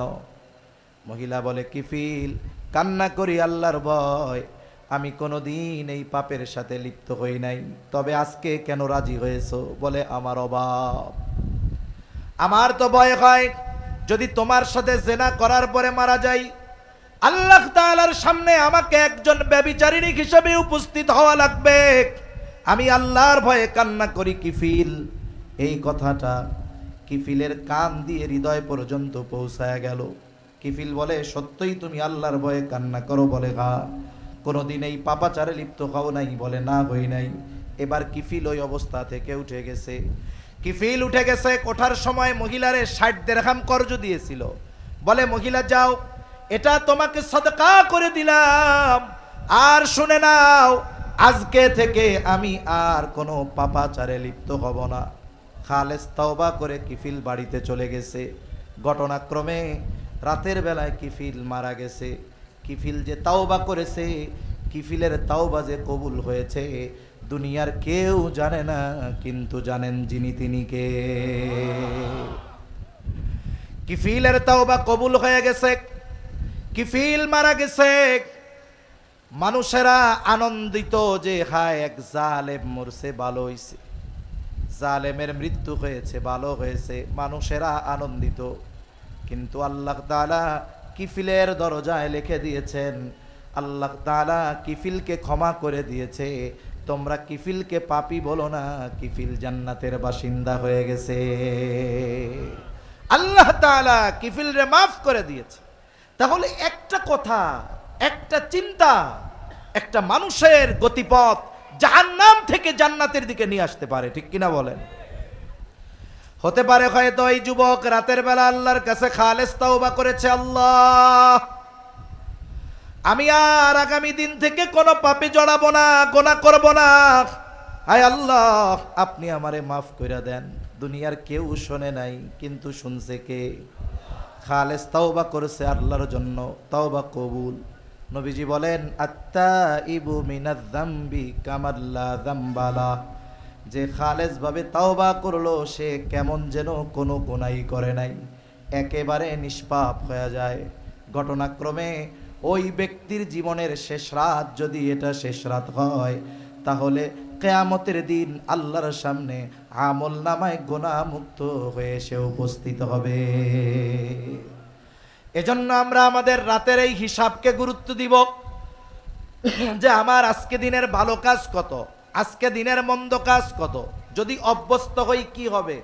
বলে প্রথম দিনের হিসাবে দেখা যাবে গুনাহ বেশি সওয়াব কম, পরের দিন হয়তো হবে সমান সমান, এর পরের দিন দেখা যাবে গুনাহ কমছে সওয়াব বেড়েছে। ধারাবাহিকতা যদি ঠিক থাকে এমন দিন সে অতিবাহিত করবে, রাতের বেলা হিসাব করতে যাবে, কবিরা গোনা বহুদূর, তার সগীরা গোনাও খুঁজে পাবে না। কইতে পারেন সগীরা গোনা খুঁজে পাবো না হুজুর, এটা কোনো কথা কইলেন? কারণ হাদিসের মধ্যে আসছে এক নামাজ থেকে আর এক নামাজ, যে ব্যক্তি ফজর পড়ছে যখন সে জোহর পড়ে, ফজর থেকে নিয়ে জোহর পর্যন্ত সগীরা গুনাহগুলো মাফ হয়ে যায়। সুবহানাল্লাহ। নেককার আল্লাহর বান্দা সে তো এশার নামাজ পড়ে টিভি দেখবে না, মোবাইল দেখবে না, সে গিয়ে খাওয়া দাওয়া করে শুয়ে পড়বে, গুনাহ করার কোনো সুযোগ নাই। আল্লাহর কাছে মাফ চাইবে, গুনার হিসাব করবে। কবিরা গুনাহ সারা দিনে হয় নাই, সগীরা গুনাহও ওই যে এক নামাজের পরে আর এক নামাজ, সগীরা গুনাহ মাফ হয়ে যায়। মূলত তার আমল নামায় ওই দিন সগীরা গুনাহগুলোও আল্লাহর পক্ষ থেকে ক্ষমা হয়ে যাবে। সুবহানাল্লাহ। এটাই তাকওয়ার জীবন, এটাই মুত্তাকি। তাহলে দুইটা পদ্ধতি আমরা জানছি কোরআন থেকে। এক নাম্বার পদ্ধতি আল্লাহ তাআলা বলেন ওয়াকুনু মা'আস সাদিকিন, সত্যবাদীদের সঙ্গী হয়ে যাও। দুই নাম্বার পদ্ধতি, তুমি আগামীর জন্য তথা পরকালের জন্য কি প্রেরণ করছো এটার ব্যাপারে একটু হিসাব করো, নজর দাও। এই দুইটা বিষয়ই থাক, আরো অনেকগুলো বিষয় আছে। তাহলে নবীজির উপদেশের দিকে আমরা ফিরে যাই। নবীজি আবু যর রাদিয়াল্লাহু তাআলা আনহুকে এক নম্বরে বললেন, ইয়া আবু যর ইত্তাকিল্লাহা হাইসুমা কুনতা, তুমি যেখানেই থাকো না কেন ভয় করবা কাকে? বলেন তো পৃথিবীতে এমন কোন জায়গা আছে যেই জায়গায় গিয়ে যদি আমি আপনি পাপ করি আল্লাহ দেখবে না? দেখবে? এমন জায়গা আছে দুনিয়ায়? হযরত লোকমান আলাইহিস সালাম তার সন্তানকে অনেকগুলো উপদেশ দিয়েছে, এর মধ্যে একটা উপদেশ, ইয়া বুনাইয়া ইন্নাহা ইন তাকু মিসকালা হাববাতিন মিন খারদালিন ফাতাকুন ফি সখরাতিন আও ফিস সামাওয়াতি আও ফিল আরদ ইয়াতি বিহাল্লাহ। সন্তানকে বলতেছে, হে আমার সন্তান, ইয়া বুনাইয়া ইন্নাহা, হা দ্বারা উদ্দেশ্য তোমার ওই কৃত পাপ, ইন তাকু মিসকালা হাববাতিন মিন খারদাল, সেটা যদি কোনো সরিষা দানা পরিমাণ হয়, ফাতাকুন ফি সখরা আও ফিস সামাওয়াতি আও ফিল আরদ, আর তুমি যদি ওই সরিষা দানা পাপটা কোনো পাথরের মধ্যে করো, পাথর। এই আয়াতের তাফসিরে আনাস রাদিয়াল্লাহু তাআলা আনহু থেকে বর্ণিত একটা হাদিস আসছে, কোন ব্যক্তি যদি এমন কোন পাথরের মধ্যে গিয়া কোনো পাপ করে, কেমন পাথর? বলে যেই পাথরের দরজা নাই, যেই পাথরের জানালা নাই। বলেন তো দরজা জানালা যদি না থাকে ঢোকা যাবে নাকি? ওই অসম্ভবকে সম্ভব করে কেউ যদি দরজা জানালা বিহীন কোনো পাথরের মধ্যে কোনো আমল করে, ওই আমলটা যদি সরিষা দানা পরিমাণ হয়, ওই আমলটা কিয়ামতের দিন যিনি হাজির করবেন তিনি কে? হযরত লোকমান বলেন ফাতাকুম ফি সখরাহ, ওই সরিষা দানা পরিমাণ পাপটা যদি তুমি পাথরের মধ্যেও করো, আও ফিস সামাওয়াত, যদি আসমানেও করো, আও ফিল আরদ, জমিনেও যদি করো, ইয়াতি বিহাল্লাহ, ওই পাপ সহ তোমাকে যিনি হাজির করবেন তিনি কে? কারণ আল্লাহ শুধু পাপীকে হাজির করবে তা না, কিয়ামতের দিন আমার আপনার কৃত কর্মগুলাকেও আল্লাহ তাআলা হাজির করবে। তাহলে এই চিন্তা যদি কোনো ব্যক্তির মধ্যে থাকে যে আমি পৃথিবীর যেখানেই যাই না কেন, যাই করি না কেন, দুনিয়ার সব ফাঁকি দেওয়া সম্ভব, আহকামুল হাকিমিনকে ফাঁকি দেওয়া সম্ভব নয়, এই চিন্তা যার মধ্যে সব সময় আছে, বলে তার জন্য গোনা করা কঠিন হবে। দোকানদার যদি হয় ওজনে কম দেওয়া কঠিন হবে, সয়াবিনের সাথে পাম অয়েল মেশানো কঠিন হবে, 3 নম্বর মালকে 1 নম্বর বলে বিক্রয় করা কঠিন হবে, ঠিক কিনা বলেন? যেহেতু বণিক ভাইদের মাহফিল, জানার দরকার এই ব্যবসা এটা শুধু পয়সা উপার্জনের মাধ্যম নয়, এটা আল্লাহ এবং রাসূলকে পাওয়ার অন্যতম মাধ্যম। ব্যবসার মধ্যে আল্লাহ তাআলা বরকত দিয়ে রেখেছেন, রিজিকের 10 ভাগের 9 ভাগ ব্যবসায়। রাসূলুল্লাহ সাল্লাল্লাহু আলাইহি ওয়াসাল্লাম বলেন আত-তাজিরুস সাদুকুল আমিন মা'আন নাবিয়িন সিদ্দীকিন ওয়াশ-শুহাদা'i ওয়াস-সালিহিন। নবীজি বলেন সত্যবাদী আমানতদার ব্যবসায়ী, ব্যবসায়ীর জন্য এই 2টা গুণ দরকার।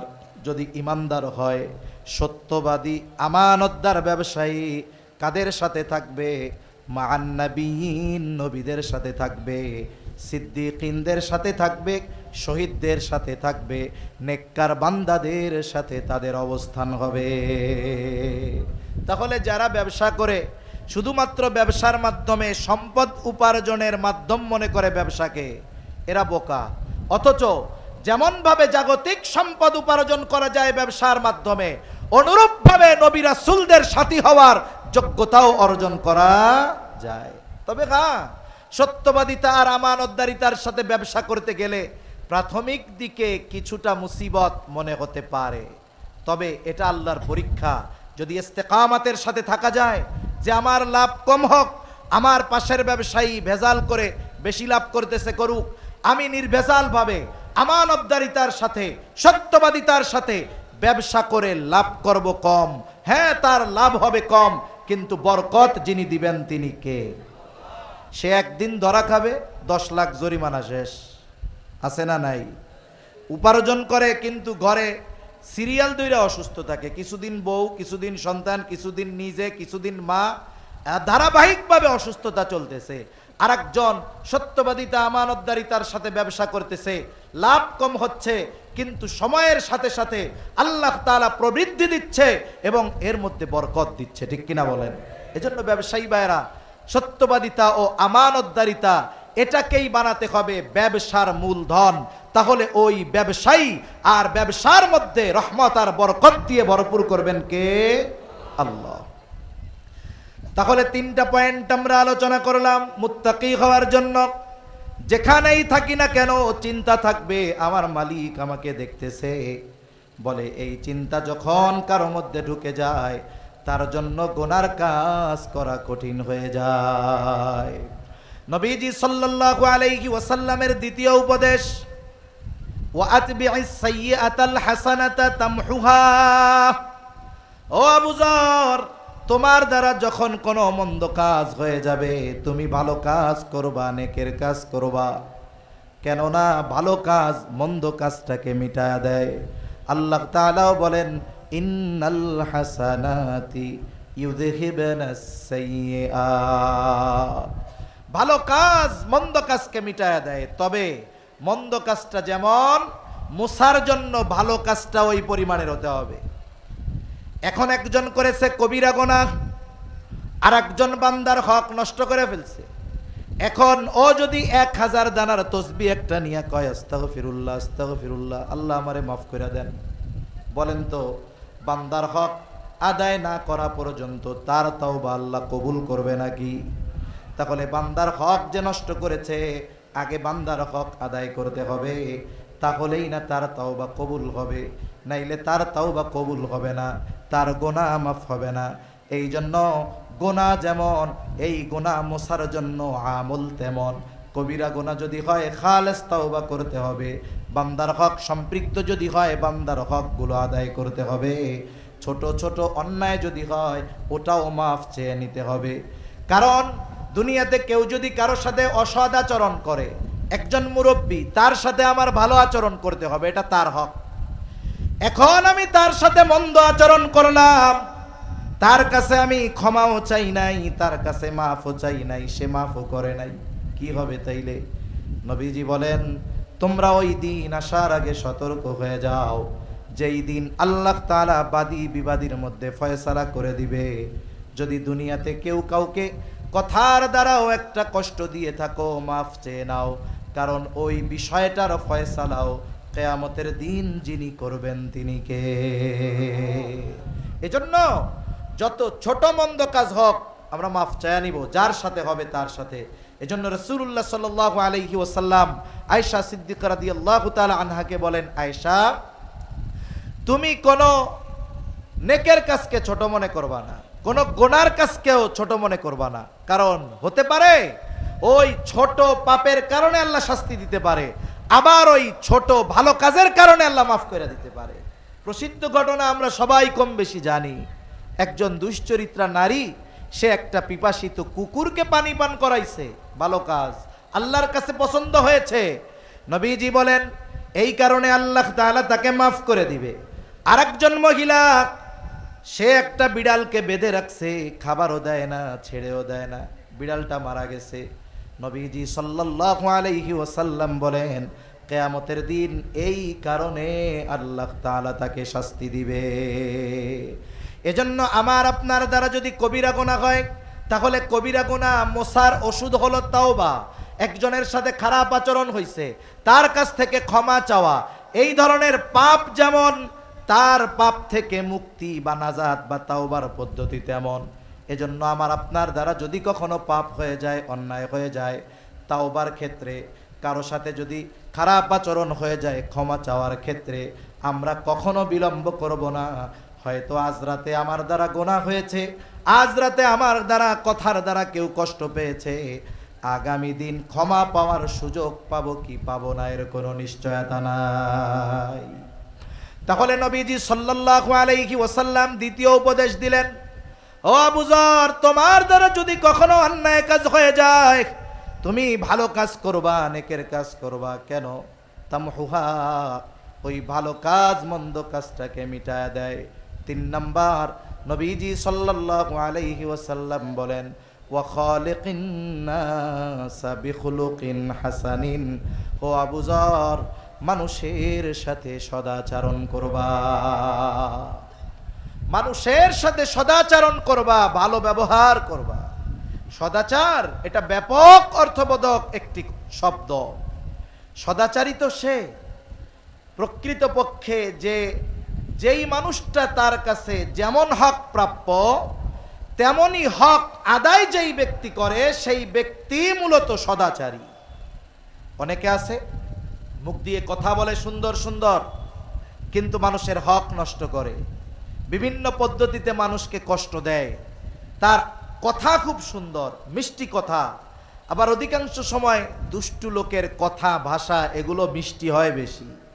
দুনিয়ায় যত চিটিংবাজ আছে, সব চিটিংবাজদের ভাষা দেখবেন খুব মধুর, খুব মায়াময়, মানুষেরকে খুব আকর্ষিত করে, আচরণ খুব সুন্দর। যেগুলো চিটিংবাজ, অধিকাংশ মানুষ আচরণের দিক দিয়ে খুব সুন্দর আচরণ করে, কিন্তু তার ভেতরে কি আছে এটা আমরা কেউ বুঝতে পারি না। তাহলে সদাচারীকে বলে মানুষের সব হক যে আদায় করে সে। আর মানুষের হক আদায় করা এটা আমাদের জন্য সবচাইতে গুরুত্বপূর্ণ বিষয়। কারণ কোনো ব্যক্তি যদি মানুষের হক নষ্ট করে, সেটা আচরণগত দিক দিয়ে হোক, সেটা অর্থনৈতিক দিক দিয়ে হোক, কেউ যদি মানুষের হক নষ্ট করে কিয়ামতের দিন ওই ব্যক্তি সবচাইতে নিঃস্ব হবে। দুনিয়াতে কেউ যদি কোনো মানুষের হক নষ্ট করে কিয়ামতে সবচাইতে নিঃস্ব হবে ওই ব্যক্তি। রাসূলুল্লাহ সাল্লাল্লাহু আলাইহি ওয়াসাল্লাম সাহাবায়ে কেরামকে জিজ্ঞাসা করেন, তোমরা কি জানো কিয়ামতের দিন সবচাইতে নিঃস্ব হবে কে, মুফলিস কে হবে? সাহাবায়ে কেরাম জবাব দিলেন, ইয়া রাসূলুল্লাহ, আল্লাহ এবং তার রাসূল ভালো জানে। নবীজি সাল্লাল্লাহু আলাইহি ওয়াসাল্লাম বলেন, কিয়ামতের দিন সবচাইতে নিঃস্ব হবে ওই ব্যক্তি যার দুনিয়াতে নেক আমলের কোনো অভাব নাই, তাহাজ্জুদের অভাব নাই, তার দান সাদকার কোনো অভাব নাই, হজ উমরার অভাব নাই। এত পরিমাণ আমল সে দুনিয়ায় করবে, কিয়ামতের দিন পাহাড় সম পরিমাণ নেক নিয়ে সে উঠবে। সে মনে করবে আজকে আমার জান্নাতে যাওয়া কে ঠেকায়।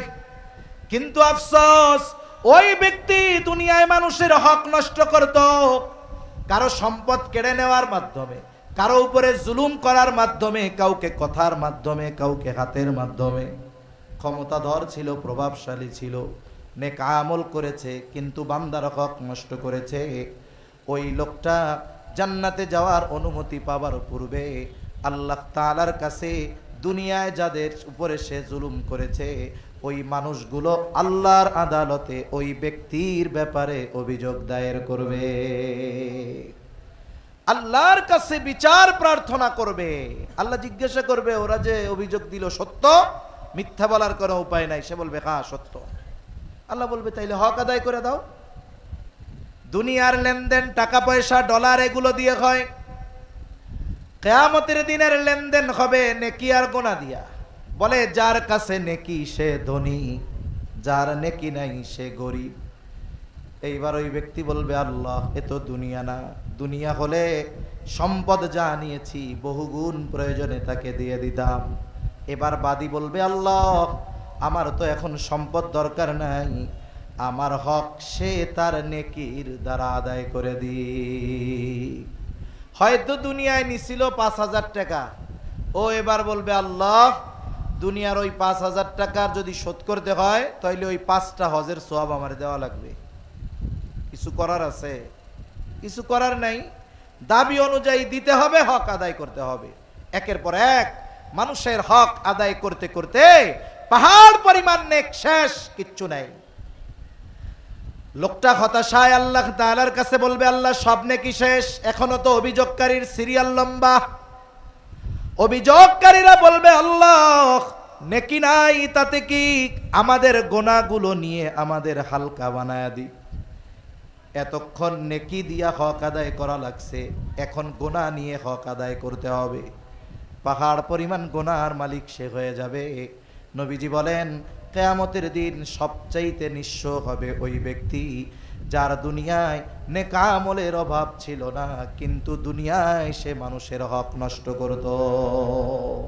এজন্য প্রকৃতপক্ষে সদাচরণকারী হলো সে যে মানুষের হক আদায় করে, যার সাথে যেমন হক তেমনটা সে আদায় করে। এই ব্যক্তি হলো সর্বোচ্চ সদাচরণকারী।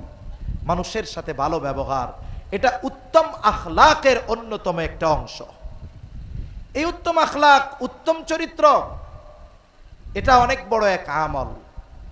রাসূলুল্লাহ সাল্লাল্লাহু আলাইহি ওয়াসাল্লামকে জিজ্ঞাসা করা হলো, মিজানে সবচাইতে ওজন হবে কোন আমল? আমল গণনা করা হবে না, মেপে দেখা হবে না, ওজন দেওয়া হবে। নবীজি সাল্লাল্লাহু আলাইহি ওয়াসাল্লামকে জিজ্ঞাসা করা হলো, সবচাইতে ওজন হবে কোন আমল?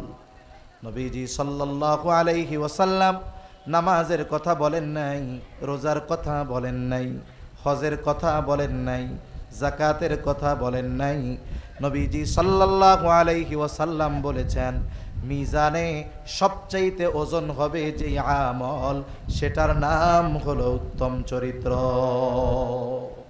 উত্তম আখলাক, উত্তম চরিত্র, এটা মিজানে সবচাইতে ওজনদার হবে। এজন্য একজন মানুষ সদাচরণকারী নয়, উত্তম ব্যবহারকারী নয়, সে মানুষের সাথে নরম ভাষায় কথা বলে না, সে রুক্ষভাষী, কর্কশভাষী, এই ধরনের মানুষ সদাচরণকারী হতে পারে না। এজন্য যেই মানুষটা আমার কাছে যেমন হক পাওনা আমি তাকে ওই হক দিব। একজন বড়, সে আমার কাছে কি পাওনা? বলে সে আমার কাছে পাওনা হলো সম্মান। একজন ছোট, সে আমার কাছে কি পাওনা? বলে সে আমার কাছে পাওনা হলো স্নেহ। রাসূলুল্লাহ সাল্লাল্লাহু আলাইহি ওয়াসাল্লাম বলেন, মাল্লাম ইয়ারহাম সগীরানা ওয়া লাম ইউক্কির কাবীরানা ফালাইসা মিন্না। নবীজি সাল্লাল্লাহু আলাইহি ওয়াসাল্লাম বলেন, মাল্লাম ইয়ারহাম সগীরানা, যে ছোটর উপরে রহম করে না, ছোটকে স্নেহ করে না, ওয়া লাম ইউক্কির কাবীরানা, বড়কে সম্মান করে না, ফালাইসা মিন্না, নবীজি বলেন সে আমার অন্তর্ভুক্ত বা সে আমার দলভুক্ত নয়। এজন্য বড় যে পরিচিত হোক অপরিচিত হোক, সে আমার কাছে সম্মান প্রাপ্য, আমি তাকে সম্মান করব। কিন্তু আফসোস, জামানা এমন, বড়কে সম্মান ছোটকে স্নেহ, এটা আমাদের সমাজ থেকে উঠে গেছে বললে চলে, ঠিক কিনা বলেন? বড়কে সম্মান এটা আমাদের সমাজ থেকে উঠে গেছে। আমরাও ছোটদের স্নেহ করতে পারি না, করি না, আমাদের আচরণ খারাপ, করি না। আমাদের এক ওস্তাদ বলতেন, নবীজি এখানে আগে বলছেন মাল্লাম ইয়ারহাম সগীরানা, যে ছোটকে রহম করে না, ওয়ালাম ইউক্কির কাবীরানা, বড়কে স্নেহ করে না। উনি ওনার ভাষায় বলতেন, বাস্তবতা হলো এই রকম, যেই বড় ছোটকে স্নেহ করে না, ওই বড়কেও ছোটরা সম্মান করে না। এজন্য আমাদের ছোটদের স্নেহ করা দরকার, ছোটদেরকে মোহাব্বত করা দরকার, তাহলে ওরাও বড়দেরকে সম্মান করবে, মোহাব্বত করবে। মা বাবার হক আছে, মা বাবার সাথে সদাচরণকারী কি? মা বাবার যেই হক ইসলাম নির্ধারণ করেছে, এই হক আদায় করা। মা বাবার সাথে সদাচরণ মানে ইসলাম মা বাবার যেই হকগুলো সাব্যস্ত করেছে, এই হকগুলো আদায় করা। ওই হক আদায় করে না, কিন্তু সে অনেক ইবাদত করে, সে বাস্তবিক অর্থে সদাচরণকারী হতে পারে নাই। স্ত্রীর সাথে হক আছে, এই হকগুলো যে আদায় করে, স্ত্রীর সাথে সদাচরণকারী, কিন্তু অনেক ইবাদত করে, তাহাজ্জুদের অভাব নাই, দান সাদকার অভাব নাই, কিন্তু স্ত্রীদের সাথে ভালো আচরণ করে না, বলে সেই স্ত্রীদের সাথে সদাচরণকারী হতে পারে নাই।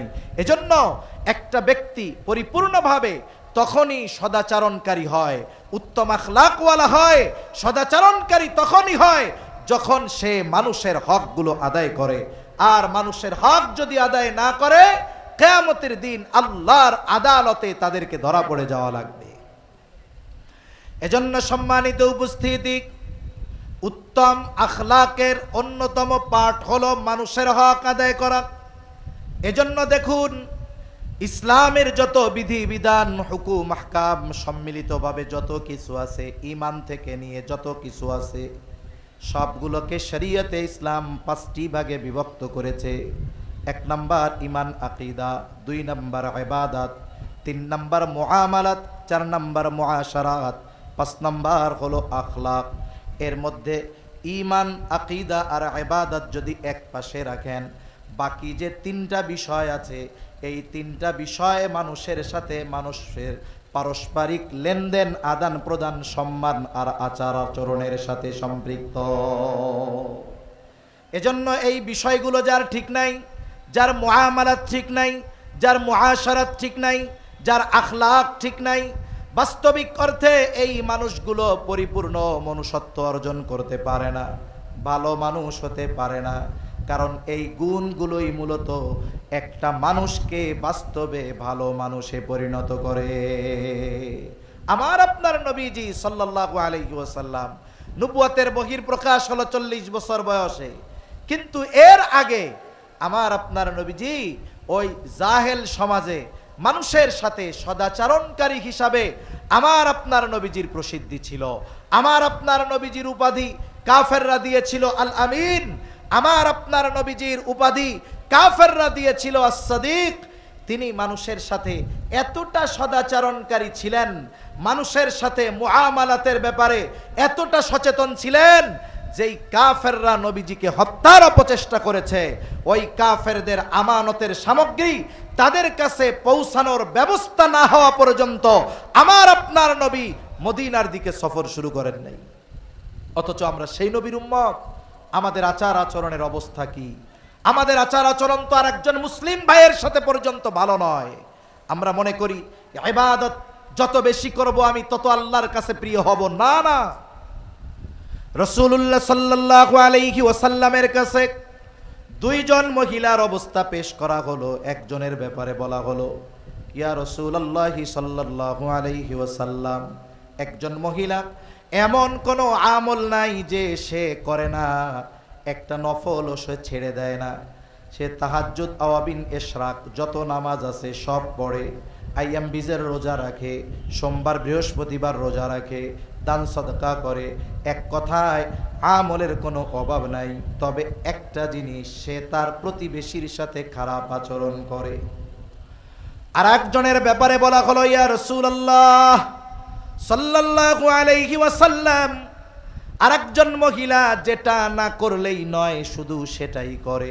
তার মানে ফরজ, ওয়াজিব, সুন্নাতে মুআক্কাদা যেগুলো না করলে পাপ পাপ হবে, গুনাহ হবে, শুধুমাত্র এগুলোই করে, আর তেমন ইবাদত করে না। কিন্তু তার প্রতিবেশীর সাথে সে সদাচরণ করে, ভালো ব্যবহার করে, প্রতিবেশীর হক আদায় করে। ইয়া রাসূলুল্লাহ, এই দুই মহিলার মধ্যে কোন মহিলা উত্তম? নবীজি ওই ইবাদত বেশি করে তার কথা বলেন নাই, বরং নবীজি বললেন যেই মহিলা প্রতিবেশীর সাথে সদাচরণ করে ওই মহিলা হলো উত্তম মহিলা, ওই মহিলা উত্তম। তাহলে উত্তম নবীজির কাছে হওয়ার জন্য ইবাদত বেশি হয় নাই, বরং ভালো আচরণ, হক আদায় করার মাধ্যমে সে উত্তম মানুষ বলে বিবেচিত হয়েছে। এজন্য আমরাও আমাদের অপর মুসলমান ভাইয়ের সাথে ভালো আচরণ করব। আচরণ সবার সাথে ভালো, অমুসলিমদের সাথেও ভালো, খাস করে মুসলমানদের সাথে আমাদের আচরণ সর্বোচ্চ ভালো হতে হবে। নবীজি সাল্লাল্লাহু আলাইহি ওয়াসাল্লাম বলেন, আল মুসলিমু মান সালিমাল মুসলিমুনা মিন লিসানিহি ওয়া ইয়াদিহি। নবীজি বলেন, প্রকৃত মুসলমানকে বলে যে যার হাত এবং জবানের অনিষ্ট থেকে অপর মুসলমান নিরাপদ থাকে। আমার জবান দ্বারা মুসলমান কষ্ট পায়, আমার হাত দ্বারা মুসলমান কষ্ট পায়, আমি ইবাদত করি অনেক, বলে আমি সদাচরণকারী হতে পারি নাই। একজন অমুসলিমও যদি আমার প্রতিবেশী হয় তারও হক আছে না নাই? আছে। অমুসলিমদের সাথেও সদাচরণ। আয়েশা সিদ্দিকা রাদিয়াল্লাহু তাআলা আনহা নবীজি সাল্লাল্লাহু আলাইহি ওয়াসাল্লামের কাছে প্রতিবেশীর হকের ব্যাপারে জানতে চায়। বলে, ইয়া রাসূলুল্লাহ, আমার দুইজন প্রতিবেশী, একজন মুসলিম আর একজন ইহুদি। প্রতিবেশী হিসাবে কে আমার কাছে বেশি হক পাও না? দুইজনই আমার প্রতিবেশী, একজন ইহুদি আর একজন মুসলিম, কে বেশি হক পাও না? নবীজি সাল্লাল্লাহু আলাইহি ওয়াসাল্লাম এই ক্ষেত্রে যিনি মুসলমান তিনি হকদার বেশি, এমন জবাব নবীজি দেন নাই। নবীজি বললেন, আয়েশা, যার দরজা তোমার দরজার বেশি কাছে, প্রতিবেশী হিসাবে সে তোমার কাছে বেশি হকদার।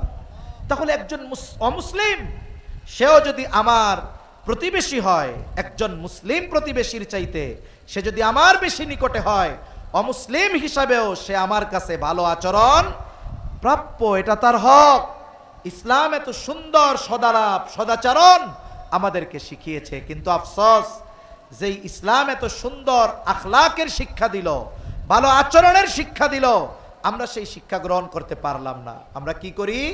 আমরা এক মুসলমান আর এক মুসলমানের বকা দেই, আমরা এক মুসলমান আর এক মুসলমানের ক্ষতি করার জন্য যত ধরনের কাজ আছে করি, আমরা এক মুসলমান আর এক মুসলমানের গীবত করি, আমরা আর এক মুসলমানের দোষ না থাকলেও ওই দোষটা তার উপরে চাপায় দেই, অপবাদ দেই। অথচ একজন মুসলমানের জান, মাল, সম্মান, রক্ত সব আমার কাছে সম্মানের বস্তু থাকার কথা ছিল, ঠিক কিনা বলেন? কিন্তু আফসোস আজকে এই সদাচরণ, এই উত্তম আখলাক, উত্তম চরিত্র আমাদের থেকে দূরে চলে গেছে। এজন্য আমরা আজকে এই মুসিবতের মধ্যে আছি, আমরা আর কষ্টের মধ্যে আছি। রাসূল আকরাম সাল্লাল্লাহু আলাইহি ওয়াসাল্লাম যেই আদর্শ, যেই শিক্ষা আমাদেরকে দিয়ে গিয়েছিলেন, আফসোসের বিষয় সেই শিক্ষার উপরে আমরা নিজেদেরকে গড়ে তুলতে পারি নাই।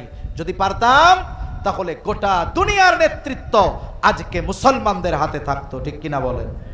এজন্য আমরা যদি জীবনকে সুসজ্জিত করতে চাই, রাসূল সাল্লাল্লাহু আলাইহি ওয়াসাল্লামের উপদেশ, রাসূল সাল্লাল্লাহু আলাইহি ওয়াসাল্লামের আদর্শ ছাড়া সেটা সম্ভব নয়।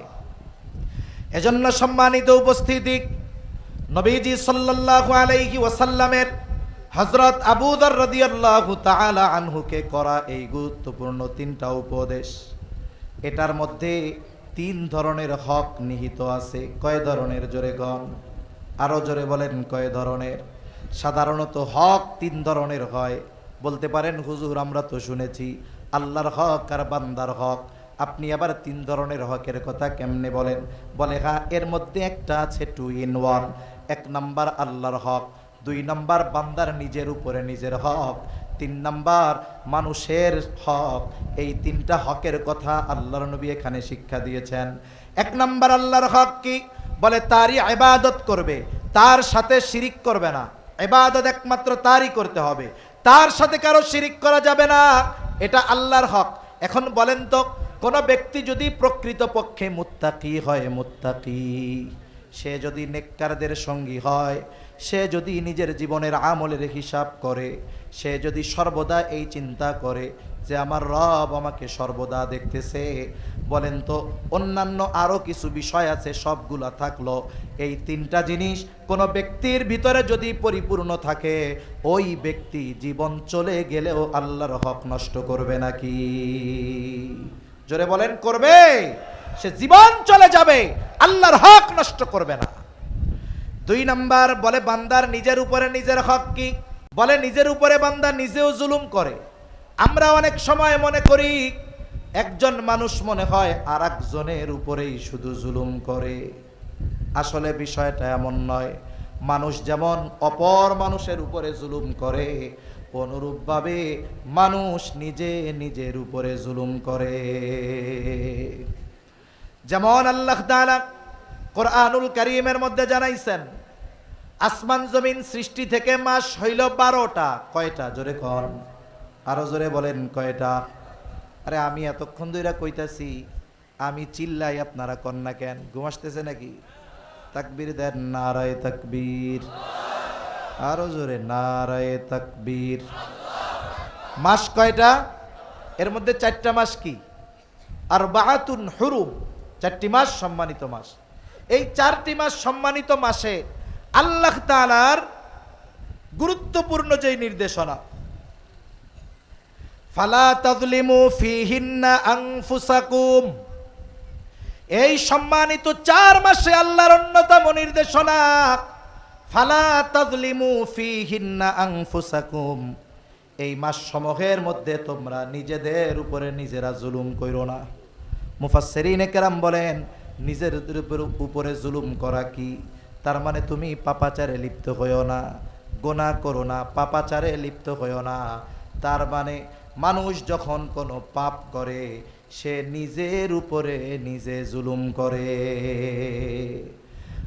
তাহলে মানুষ আল্লাহর কাছে ক্ষমা চাওয়ার মাধ্যমে নিজের হক আদায় করে, মানে এই জুলুম থেকে সে নিজেকে নিবৃত করে, এই পাপ থেকে সে নিজেকে মুক্ত করে। নবীজির দ্বিতীয় নসিহাতের মধ্যে মানুষের নিজের উপরে নিজের হকের কথা নবীজি বলেছেন, ফালা তাযলিমু ফীহিন্না আনফুসাকুম। আল্লাহ বলেন যে ওই মাস সমূহতে তোমরা নিজেদের উপরে নিজেরা জুলুম করো না। আর রাসূলুল্লাহ সাল্লাল্লাহু আলাইহি ওয়াসাল্লাম বলেন, হে আবু যর, ওয়া আতবি'is সাইয়্যাতাল হাসানাতা তামহুহা, তোমার দ্বারা যদি কখনো মন্দ কাজ হয়ে যায়, তুমি ভালো কাজ করো, ভালো কাজ মন্দ কাজকে মিটায় দেয়। এখন আমি কবিরা গুনাহ করে ফেলছি, বলে আমার ভালো কাজ হলো তাওবা করা, ক্ষমা চাওয়া। কার কাছে? জোরে কম। তাহলে এই তাওবা করা, ক্ষমা চাওয়ার মাধ্যমে বান্দা নিজের হক আদায় করে। আর 3 নাম্বার, মানুষের হকগুলো আদায় করার মাধ্যমে মানুষের সাথে সদাচরণ, তথা যেই মানুষটা তার কাছে যেই ধরনের হক পাও না, সেই ধরনের হক আদায় করার মাধ্যমে সে গোটা মানব জাতির সাথে সদাচরণকারী হয়ে যায়। এই যে নবীজির সুন্দর 3টা নসিহাত, কত দূর আসছে? কত দূর আসছে জানতে হবে। 9:30 বলছে আমার। কত দূর? কাছাকাছি আসছে, কালামপুর ঢুকছে। আচ্ছা ঠিক আছে। আমার একটু বলবেন না, 9:30 বলছে আমারে। বিশেষ করে নেতা কিছু বলবে, তারপরে হুজুর। আচ্ছা, হুজুর আসার আগেই কি উনি বলবেন? আচ্ছা ঠিক আছে, কথা তো মূলত শেষ। আলহামদুলিল্লাহ, আমাদের আজকের অন্যতম আকর্ষণ আমার খুব শ্রদ্ধেয় বড় ভাই, খুব স্নেহ করে আমাকে, আল্লামা হাসান জামিল সাহেব দামাত বরকাতুহুমুল আলিয়া হযরত কাছাকাছি চলে আসছে। আপনাকে ভালোবেসে দোয়া চাইছি আর কি, 4 বছর ধরে কানেকশন না।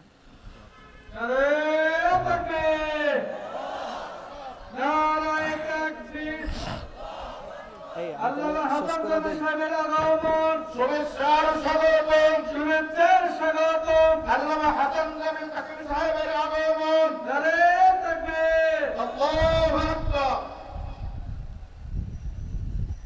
আমি কথা শেষ করি, শুনেন।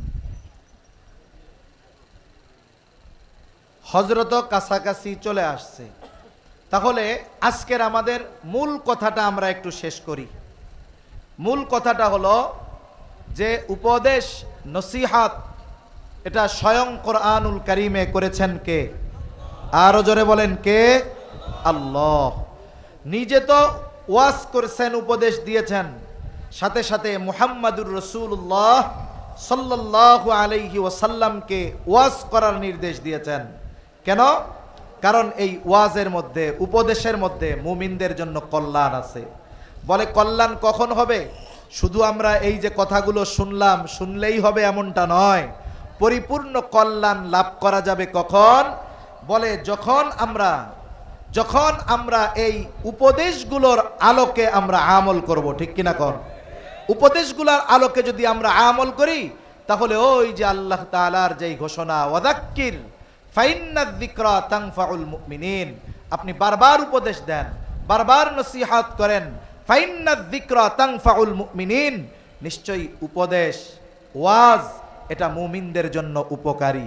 এই ওয়াজের উপকার তখনই আমরা পরিপূর্ণ পাব যখন আমরা এই কথাগুলোর উপরে আমল করব, ঠিক কিনা বলেন? কথাগুলোর উপরে আমল করলে উপকৃত হব। হাদিসটা কি পাঠ করেছিলাম? নবীজি সাল্লাল্লাহু আলাইহি ওয়াসাল্লাম একজন শ্রোতারে ওয়াজ করছে, শ্রোতার নাম আবু যর রাদিয়াল্লাহু তাআলা আন। শ্রোতার নাম কি? জোরে বলেন। কি ওয়াজ করছে? হে আবু যর, যেখানেই থাকো না কেন, ভয় করবা কাকে? জোরে বলেন কাকে?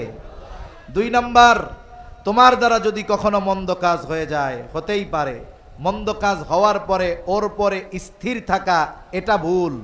মন্দ কাজ হবে মানুষের দ্বারা, এটা স্বাভাবিক, তবে মন্দ কাজের উপরে স্থির না থেকে তাওবা করা, এটাই হলো প্রকৃত মুমিনের কাজ।